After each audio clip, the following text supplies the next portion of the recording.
refleksi. Wah, tak terasa ya kita sudah ada di penghujung pembelajaran hari ini dan selesai pula pembelajaran minggu ini.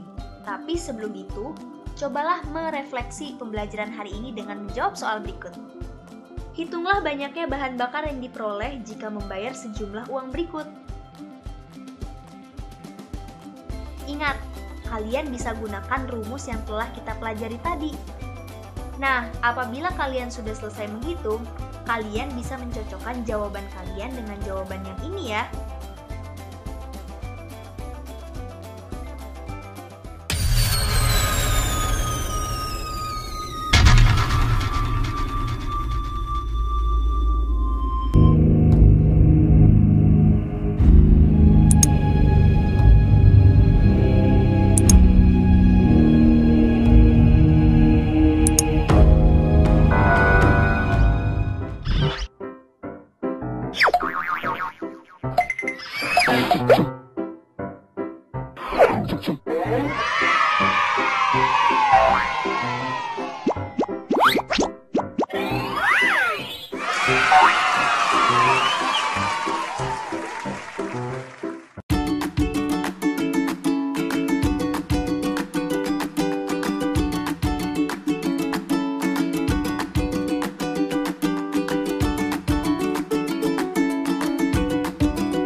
Selamat pagi teman-teman kelas 5 di seluruh Nusantara.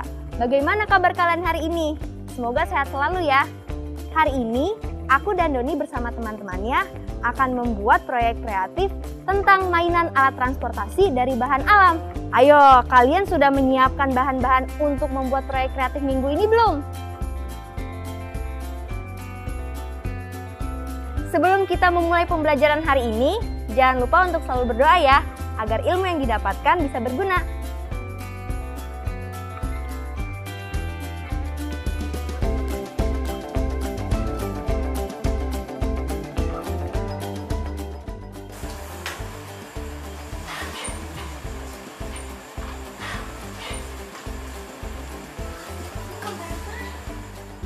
Doni, Melati, dan Wahyu sedang membuat proyek kreatif bersama.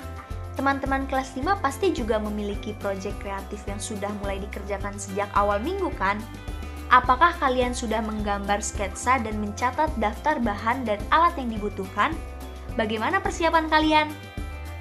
Kalian bisa melihat tabel dan sketsa berikut apabila kalian mengalami kesulitan dalam mempersiapkannya. Jangan lupa juga untuk menuliskan rencana kalian agar tidak lupa langkah-langkah yang harus dilakukan. Kalian bisa mencontoh tabel berikut.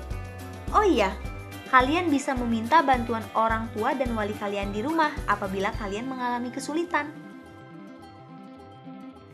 Nahkoda Pantai Barat ditulis oleh Ivan Adila, diilustrasi oleh Mita Indriani, diterbitkan oleh Kemendikbud 2018. Pariaman pada akhir abad ke-19 adalah bandar perdagangan yang ramai. Kapal dagang dari berbagai negeri berlabuh di pantainya. Ada kapal dari Aceh, Sibolga, Bugis, Pulau Penang, hingga India, Cina, bahkan Eropa. Kapal-kapal dagang itu membawa aneka barang untuk diperdagangkan ke berbagai daerah di Minangkabau, sejak dari ikan kering, garam, papan, tekstil, keramik, hingga perhiasan. Pulangnya, kapal asing itu memuat kopi, lada, emas, dan barang hasil hutan untuk dibawa ke negeri mereka. Karena setiap hari berjualan dekat pantai, Saleh sudah biasa melihat kapal-kapal besar bersandar di pelabuhan. Kadangkala ia berjalan ke pantai untuk menyaksikan berbagai barang yang diturunkan dari kapal. Setelah melihat barang beraneka jenis itu, Saleh bertanya dalam hatinya, Dari negeri manakah semua barang itu dibawa? Seperti apakah negeri asing tempat barang-barang itu? Berapa lama kapal itu berlayar dari negeri asalnya? Aku ingin berlayar, akan tetapi bagaimana caranya? Tak mudah menjadi awak kapal dagang. Ia harus kuat dan mengerti tentang cuaca dan angin. Tiap kapal dipimpin oleh nahkoda. Seorang nahkoda harus pintar berdagang, juga harus bisa baca tulis dan berhitung. Nahkodalah yang menentukan harga barang yang dibawa, juga barang yang akan dibeli dari pelabuhan lain. Semua jual beli itu harus dicatat. Bukankah Saleh bisa tulis, baca, dan berhitung? Ia juga mempunyai pengalaman berjualan ikan kering. Akan tetapi, kemana ia akan berlayar? Tanpa diduga, kesempatan itu datang ketika Saleh sedang memandang laut lepas di pantai sore hari. Lewat kakak tirinya bernama Saat, tuanku Mangguang Randa. Apa pekerjaan kau gini? Kulihat kau indak mengelak pukat lagi. Saya sekarang berjualan ikan kering, Kak. Sejak berhenti menjadi anak pukat. Adakah untungnya? Ya, berjualan kecil-kecilan. Untungnya hanya sekedarnya. Begini. Berhentilah menjual ikan kering itu. Ada kapal kosong di tempat Bapak Bandaro Mudo. Kau bawa kapal itu berlayar ke Sibolga. Baik, Kak. Nah, bagus begitu. Berjualan ikan kering ini berapa lo untungnya? Akal pun tidak bertambah dengan berjualan keliling kampung. Saleh mengangguk dengan bersemangat. Keduanya bersepakat untuk mengunjungi rumah Bandaro Mudo malam itu juga. Pada pertemuan malam harinya, Saat memperkenalkan Saleh kepada Bandaro Mudo, pedagang dan pemilik kapal. Bandaro Mudo kemudian memberitahukan bahwa barang yang akan dimuat ke atas kapal adalah beras sebanyak 150 pikul. Juga ditunjukkannya barang apa yang akan dibeli dan dibawa dari Sibolga. Paling penting, Saleh diberitahu siapa yang harus ditemui di Sibolga, serta aturan berdagang di sana. Sementara itu, Saat mencatatkan berbagai kebutuhan untuk berlayar. Yang paling penting, tentu saja, jurumudi dan awak kapal. Besok pagi, kau lihatlah kapal itu di pantai. Setelah itu, cari jurumudi dan awak kapal agak 2 orang. Nah, jika sudah ada jurumudi dan awak kapal, kembali ke sini dan ambil uang untuk membeli beras. Hampir saja Saleh tak bisa tidur malam itu. Hatinya girang karena akan berlayar. Di sisi lain, ia juga gelisah karena akan membawa banyak barang. Bagaimana kalau dirampok orang? Atau uangnya tercecer? Atau kapal terbalik dan semua barang lenyap di laut? Kalau rugi bagaimana? Apakah saya akan dimarahi meskipun sudah jauh berlayar? Beragam pertanyaan berkeliaran di pikiran Saleh. Menjelang subuh, barulah akhirnya ia tertidur. Pagi harinya, setelah sarapan, Saleh segera menuju pantai untuk melihat kapal milik Bandaro Mudo. Setelah diperiksanya kapal itu, ia segera menuju sebuah warung tempat biasa berkumpul anak kapal. Menjelang siang, awak kapal dan jurumudi berhasil didapatkan. Saleh segera menuju rumah Bandaro Mudo untuk mengambil uang. Setelah makan siang, ia segera ke toko beras. Sore harinya, beras dimuat ke kapal. Selain beras, juga dimuat gula tebu. Menjelang malam, semua persiapan untuk berlayar telah selesai dilakukan. Ternyata tak sesulit yang dibayangkan. Malam itu, dia tidur dengan nyenyak. Dalam tidur, ia bermimpi indah tentang pelayaran pertama yang akan dilakukan esok pagi. Di sepanjang pantai barat Sumatera saat itu banyak kapal lalu lalang membawa aneka barang dagangan. Kapal itu berasal dari berbagai tempat dengan awak berbagai bangsa. Mereka singgah di pelabuhan-pelabuhan yang terdapat di sepanjang pantai barat Sumatera. Lautan layaknya jalan raya untuk berdagang. Begitulah keadaannya saat itu. Ketika Saleh pertama kali berlayar, cuaca amat bagus dan bersahabat. Tak ada badai atau hujan deras. Setelah berlayar selama 2 hari, ia sampai di air Banis. Pelabuhan Air Bangis terletak menjelang Pelabuhan Sibolga yang menjadi tujuannya. Di Pelabuhan Air Bangis, perahu Saleh berhenti sebentar. Jangkar dibuang dan perahu merapat. Saleh bersama 2 orang awak kapal turun ke darat untuk melihat-lihat. Ketika berada di darat, mereka diberitahu bahwa harga beras dan gula tebu sedang mahal. Maka Saleh mencari sebuah toko grosir yang agak besar untuk memastikan kabar itu.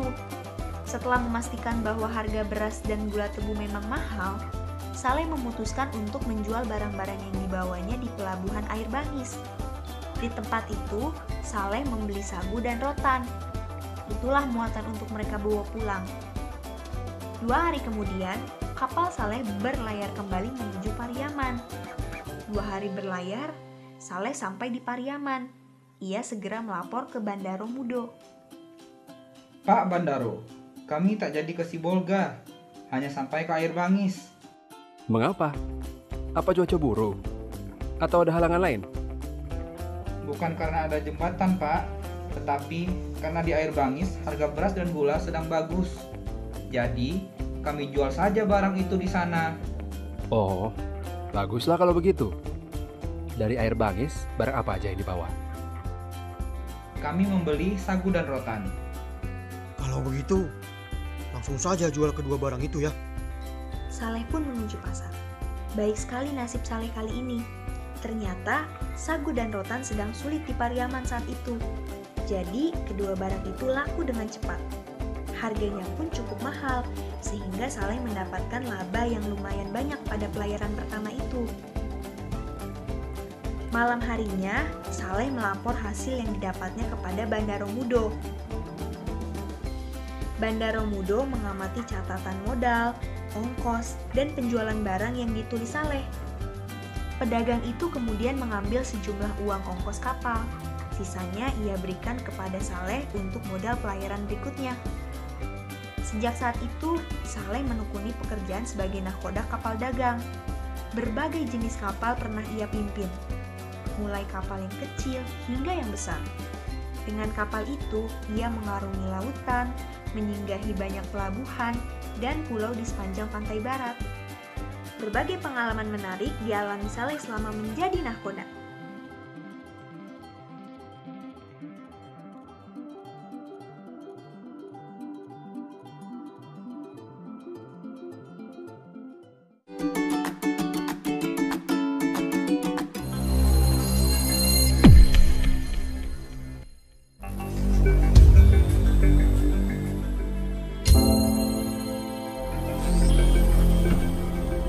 Aku kangen sekolah.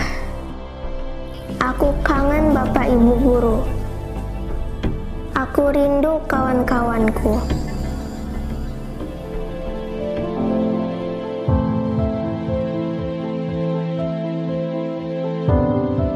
Jaga kesehatan ya teman-teman, biar kita bisa cepat bersekolah lagi.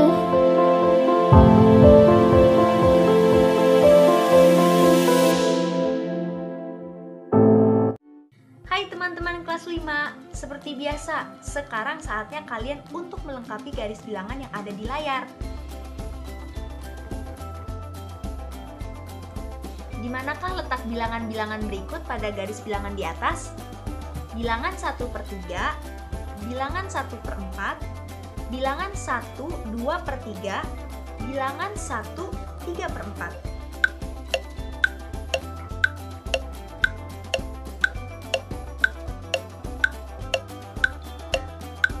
Untuk mengetahui letak bilangan 1/3, yuk kita gambar garis bilangan senilai di bawahnya. Gambar garis bilangan pecahan per 3. Titik 0 senilai dengan 0/3. Titik 1 senilai dengan 3/3. Titik 2 senilai dengan 6/3. Di antara bilangan 0 dan 1 terbagi 3 adalah titik 1/3 dan 2/3. Berikutnya, di antara bilangan 1 dan 2 terbagi 3 adalah titik 4/3 dan 5/3. Maka bilangan 1/3 terletak di antara bilangan 0 dan 1. Selanjutnya, untuk mengetahui letak bilangan 1/4, yuk kita gambar garis bilangan senilai di bawahnya. Gambar garis bilangan pecahan per 4. Titik 0 senilai dengan 0/4.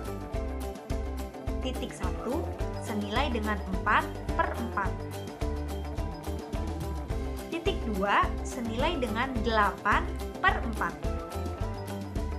Di antara bilangan 0 dan 1 terbagi 4 adalah titik 1/4, 2/4, dan 3/4. Berikutnya, di antara bilangan 1 dan 2 terbagi 4 adalah titik 5/4, 6/4, dan 7/4. Maka, bilangan 1/4 terletak di antara bilangan 0 dan 1 dan terletak di sebelah kiri 1/3. Bilangan berikutnya adalah 1 2/3. Artinya, ia berada di antara angka 1 dan 2 di titik pecahan kedua. Atau, jika diubah dalam bentuk pecahan biasa menjadi 5/3. Kita lihat letaknya pada garis bilangan pecahan per 3 berikut. 1 2/3 sama dengan 5/3. Bilangan berikutnya adalah 1 3/4. Artinya, ia berada di antara angka 1 dan 2 di titik pecahan ketiga. Atau, jika diubah dalam bentuk pecahan biasa menjadi 7/4. Kita lihat letaknya pada garis bilangan pecahan per 4 berikut. 1 3/4 sama dengan 7/4. Kalau kita lihat dari hasil di layar, berarti letak yang benar pada garis bilangan adalah pada garis bilangan berikut.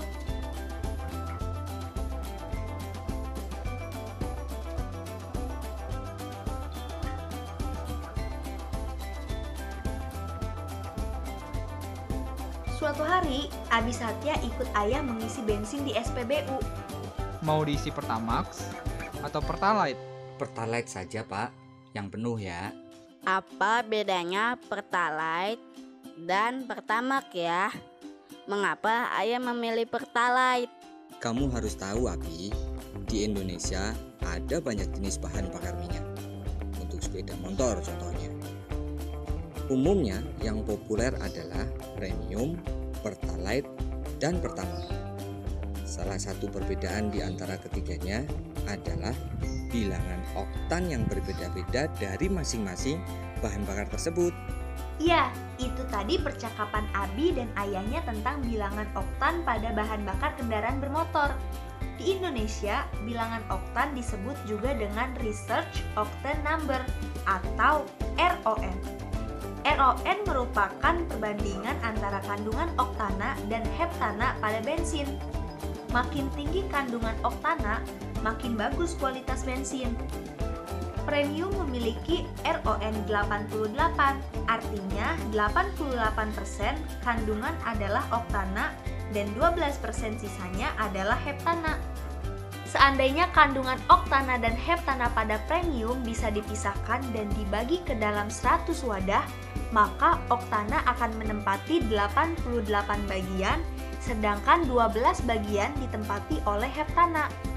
Pertalite memiliki RON 90, artinya 90% kandungannya adalah oktana dan 10% sisanya adalah heptana. Adapun Pertamax memiliki RON 92, artinya 92% kandungannya adalah oktana dan 8% sisanya adalah heptana. Ayah Abi Satya memilih Pertalite karena RON-nya lebih bagus dari Premium dan harganya lebih murah dari Pertamax. Harga bensin naik, antrian SPBU mengular. Tahukah kalian, harga bahan bakar minyak di Indonesia sudah ditentukan oleh pemerintah, termasuk harga premium. Harga naik dan turunnya disesuaikan dengan harga minyak dunia. Berikut adalah grafik perubahan harga premium dari Oktober 2014 hingga Juni 2016. Kamu bisa menghitung persentase kenaikan atau penurunannya berdasarkan grafik tersebut. Ayo kita coba hitung bersama.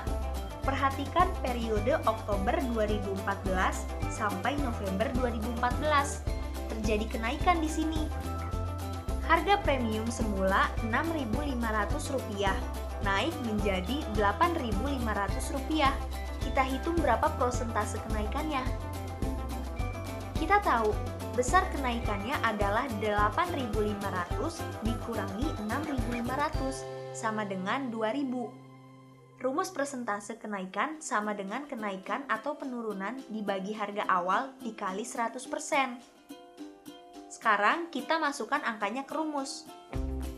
Persentase kenaikan sama dengan kenaikan harga, yaitu 2.000 per harga awal yaitu 6.500 dikalikan 100%.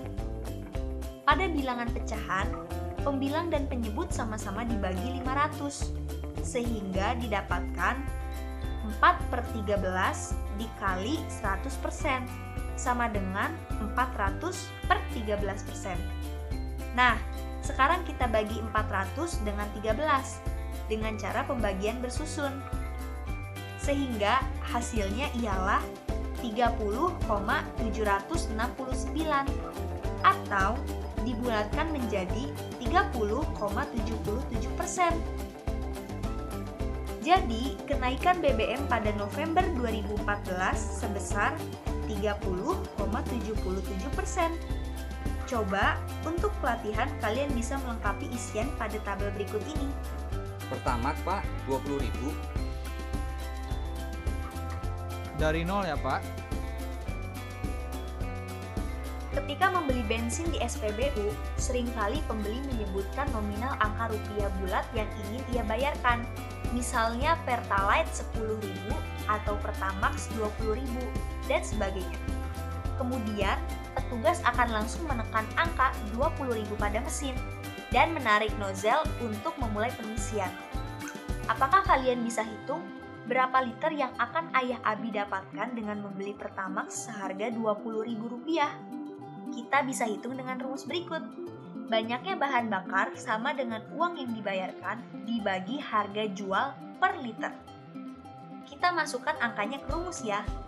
Banyaknya Pertamax sama dengan uang yang dibayarkan yaitu 20.000 dibagi harga jual Pertamax per liter yaitu 9.000. Pembilang dan penyebut pada pecahan sama-sama kita bagi dengan 1.000. Maka kita hilangkan 3 angka 0 di belakangnya menjadi 20/9 sama dengan 2,22. Jadi dengan Rp20.000, Ayah Abi mendapatkan Pertamax sebanyak 2,22 liter. Teman-teman, lihat mobil-mobilan yang sedang dibuat oleh Doni, Melati, dan Wahyu sudah hampir jadi. Bagaimana dengan mainan yang kalian buat? Setelah mainan yang kalian buat selesai, jangan lupa mengisi laporan ya. Supaya lebih mudah membuat laporan, kalian bisa menjawab terlebih dahulu soal-soal berikut ini. Yang pertama, ceritakan secara singkat proses yang kamu lakukan dalam pembuatan mainan ini. Apakah mudah, sulit, mengasyikkan, membosankan, atau yang lain? Yang kedua, ceritakan secara singkat cara yang kamu gunakan untuk membuat mainan tersebut dapat bergerak. Yang ketiga, ceritakan secara singkat tentang perbandingan gerakan beberapa mainan yang sudah kamu buat. Dan yang keempat, gambar dan tuliskan banyaknya bahan yang akhirnya kamu pergunakan. Tuliskan pula banyaknya bagian atau potongan yang kamu buat dari bahan tersebut. Kalau sudah membuat laporan, bisa kalian tunjukkan pada orang tua atau wali kalian ya. Refleksi. Wah, tak terasa ya kita sudah ada di penghujung pembelajaran hari ini dan selesai pula pembelajaran minggu ini. Tapi sebelum itu, cobalah merefleksi pembelajaran hari ini dengan menjawab soal berikut. Hitunglah banyaknya bahan bakar yang diperoleh jika membayar sejumlah uang berikut. Ingat, kalian bisa gunakan rumus yang telah kita pelajari tadi. Nah, apabila kalian sudah selesai menghitung, kalian bisa mencocokkan jawaban kalian dengan jawaban yang ini ya.